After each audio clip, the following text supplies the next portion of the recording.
Hey guys, welcome to episode, 5 of the Doctor Who 60th Celebration Reviews. Today we're going to be talking about my second favorite story in season 1, and that is the Aztecs. The Aztecs, I feel like it's really I think it's a really good, like a really genuine, sort of pure historical kind of genre. It really fits into the pure historical kind of genre of the early Doctor Who episodes are so known for. The original Doctor Who was, or like when it first was conceived, the idea, it was meant to be like half sci-fi and half like educational kind of historical episodes. They wanted to utilize the time travel capability to explain things like like history or historical concepts or lessons. And I think this actually does it pretty well.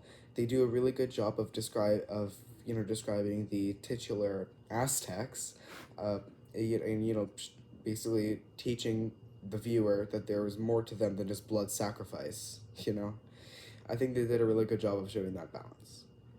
The story basically opens up with them with Team TARDIS, Barbara, Ian, Susan, and the Doctor, landing in this tomb kind of thing, or the close to the tomb of an ancient god.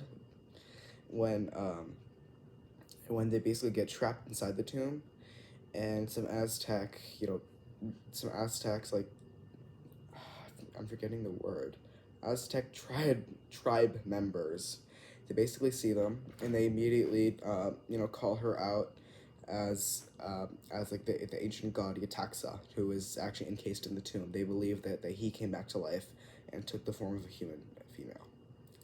So that's basically the plot. She has to like stay the whole story pretending that basically pretending to be a goddess. And in an effort to do this, she actually tries to stop some blood sacrifices going on, and that actually convinces the chief executor that like that's not really her. That's not really Yetaxa, because like they believed that like Aztec gods would actually agree to try to sacrifices. They'd even like relish in them. So that basically sets off a whole plan in motion where he tries to assassinate her, or like try to like fight her, or whatever. While the Doctor is sort of in his own kind of retirement home.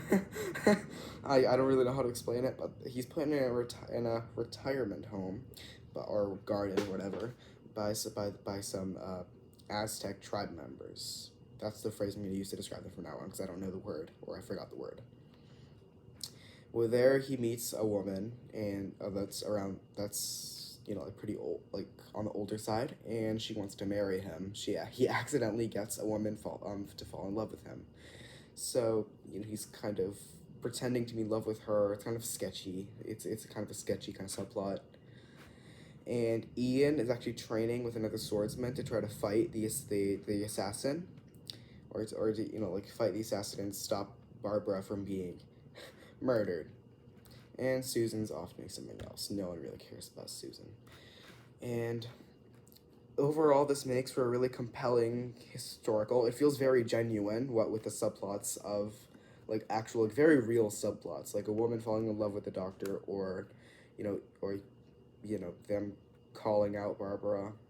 I think it makes for a really enjoyable time, like really enjoyable, and it's truly excellent.